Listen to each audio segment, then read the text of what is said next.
Meron na namang nag-PM sa page natin na kapag manalo daw tayo sa kanya ay bibigyan niya tayo ng 3,000 plus t-shirt at papakainin ng buong Team Stratos. Hindi na rin ako makakahindi dahil gumawa na sila mismo ng poster. Kaya dito ay dali-dali na agad kami sumakay sa service na hinire namin. 7 katao pala yung isinama ko sa Team Stratos. Nagsiksikan na sila dyan para nang sa ganon ay makasama lahat. At ang venue pala na pupuntahan namin ay sa San Mateo. Marami talaga akong isinasama kapag ganitong dumadayo kami dahil mamaya ay isasabak po din sila sa 5v5. Tumagos na kami dito sa Commonwealth papuntang Batasan. Nakasalalay sa atin mamaya yung pang manginasal natin. So anong masasabi nyo? Good luck. Dumaan nga kami dito sa pinakadelikadong kalsada dito sa Batasan Hills. At yung tumagos na kami dito sa lake ay nakarating na kami ng San Mateo. Naligaw-ligaw pa nga kami sa mga pagkakataon na to at may nadatnang kami nasiraan ng gulong. Bibigyan ko sana at iko-content kaso lang wala akong pera. Saan yung court dito, boss? Yung court po mismo. Yung tinanong nga namin sa bata ay wala daw court dito. Matik yan kapag ganun ay naliligaw na talaga kami. Pero after 30 minutes na paghahanap namin ay nakarating na kami sa Felicidad Village. At marami na kami mga players na natatanaw dito. At umuulan pala sa mga pagkakataon na to pero kilala nyo naman ako, rain or shine kung tumayo. At yung pagkababa namin dito ay wala naman sumasalubong sa atin dahil hindi naman tayo ganun kasikat. So sir, kayo yung nagpapa-challenge sa akin, tama po ba? Oo, tama. So, confirmahin ko lang po yung sinabi niyo po na kapag manalo ako sa inyo ay bibigyan niyo ako ng 3,000 plus siomai rice. Siyempre, naka-ready na dun.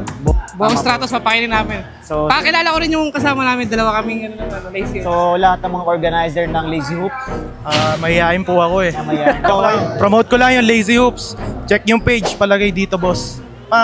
So, kayo yung nag-organize ng liga na po na ito. Pwede nyo ba kaming bigyan ng isang briefing kung ano kung paano ito nagsimula? Ako na. Yung mga average player dyan na gustong sumali or mga after shift na nagtatrabaho, pwede kayong maglaro dito. Every Wednesday and Friday night may palaro kami. Punta lang kayo dito, kaya kung nahiya kayo, mag-message lang kayo. May sasagot sa inyo. Thank you kay Stratos at pumunta sa amin. Maraming salamat po. So sir, wag niyo akong pagbibigyan mamaya ha. Oo, laban talaga. Laban po talaga na ano. Laban talaga kami Stratos. So good luck na lang, hintayin lang natin yung liga. Good luck. After nyan, 5v5 then 1v1. Sige. Good luck, brother. Thank you.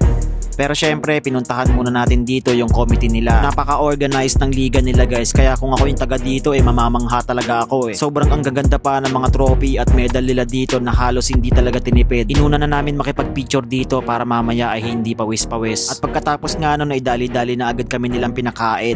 Papakain sa atin guys. Pangalan mo sir? Kain na po kami ha. Boss, salamat. Hindi nila alam para matalo sila mamaya. Para busog no? Para busog.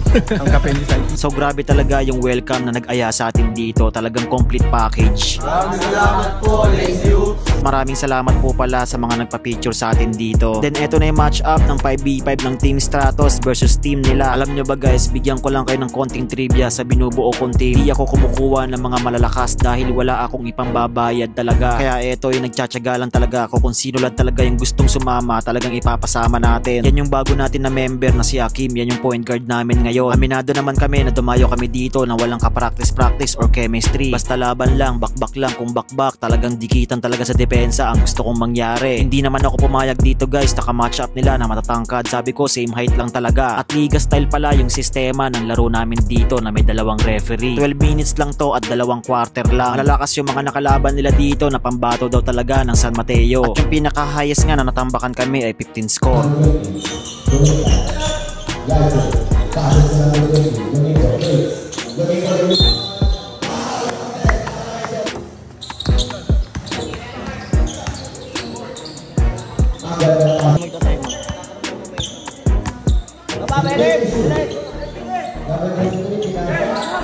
Lason si Ragso.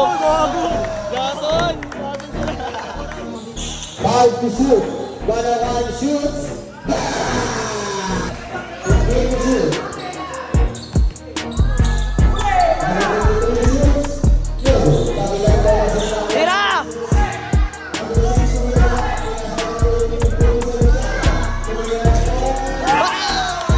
At yung pinaka-final score nga nila ay 3 lang yung lamang. Talagang kinabahan din sila doon. At syempre guys, eto na yung pinakahihintay ng lahat na sobrang dami ng mga nanonood dito. 8 score lang pala yung pinag-usapan naming score dito at minis niya na yung bola at sa atin napunta.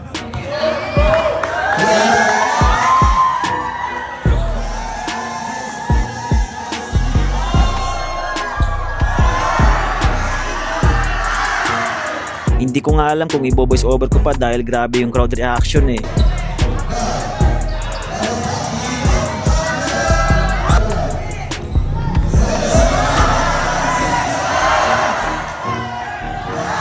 Humingi ako ng foul doon kay Idol dahil grabe yung depensa niya.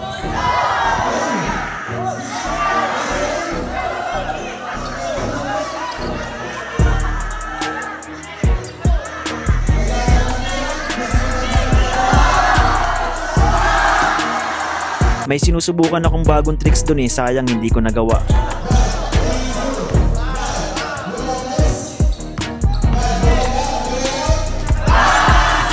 Iniisip ko lang naman dito guys, exhibition game lang at magpasaya ng mga tao.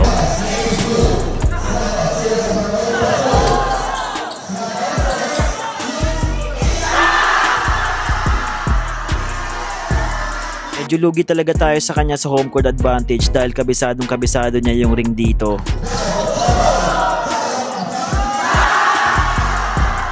Natatawa nga ako sa mga pinaggagawa ko dito na halos ikakapagod ko talaga eh.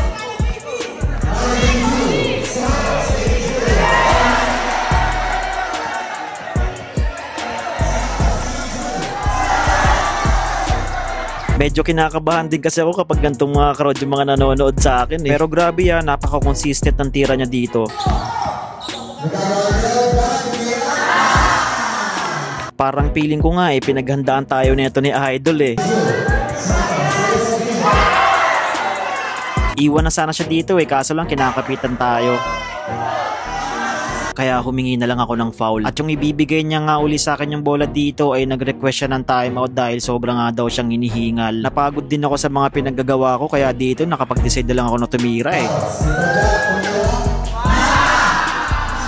Malayo rin talaga yung depensa na ginagawa ko sa kanya kaya dito ay nakakapag-allow siya ng tumira sa atin. At eto na nga yung mga pagkakataon na nawala na sa kanya yung bola pero grabe pala talaga to.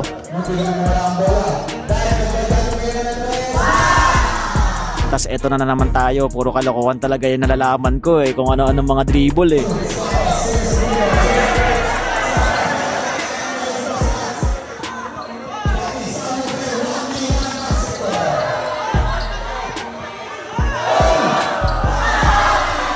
Maaga yung hingi ko ng foul doon, hindi lang nahalata. Binantayan ko na siya sa mga pagkakataon na to at sobra akong nabilib sa ginawa niya dito. Ito na yung biniglaang crossover niya tayo sa bibiglaang fadeaway shots.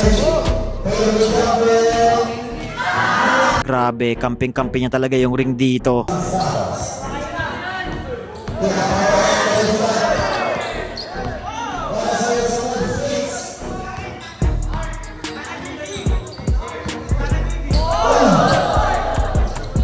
Napahingi na lang talaga ako ng foul sa kanya dito. Ewan ko ba pero pwede naman ako sa kanyang tumira ng harap-harapan pero ewan ko ba kung bakit ako ganito. Nangihinayang kasi ako sa crowd eh.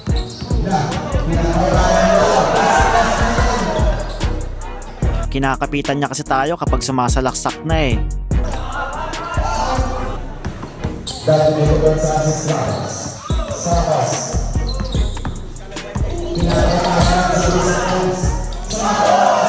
Pasensya na guys, medyo tagilid tayo sa laro na to. Hindi rin pala biro yung kalaban natin ngayon na sharpshooter.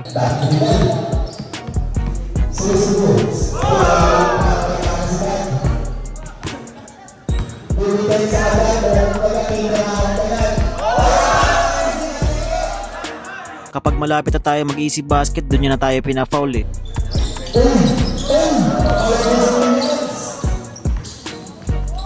Tignan nyo yung gagawin niya na tira dito. Grabe, hindi talaga ako makapaniwala. Sigurado nga talaga, aminado na sharpshooter talaga to. Mabigat talaga yung kamay niya dito. Talagang lumalaylay siya.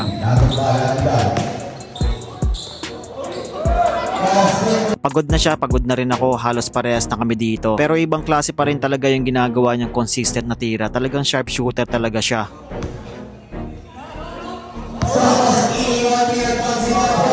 Sa mga pagkakataon na to, last score na siya kaya late na rin ako kung bumantay. Sinusundan-sundan ko na siya dito. Dapat pala kanina ko pa to ginawa. Halos hindi sumasablay yung mga tira niya.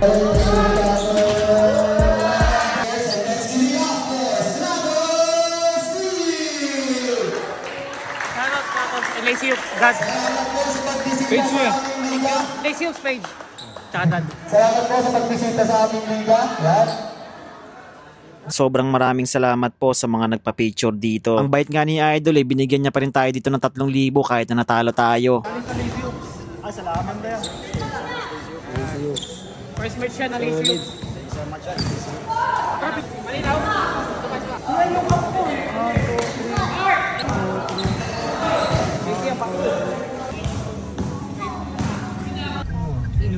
Bason eh. Grabe yung mga bike dito eh. Bason ako.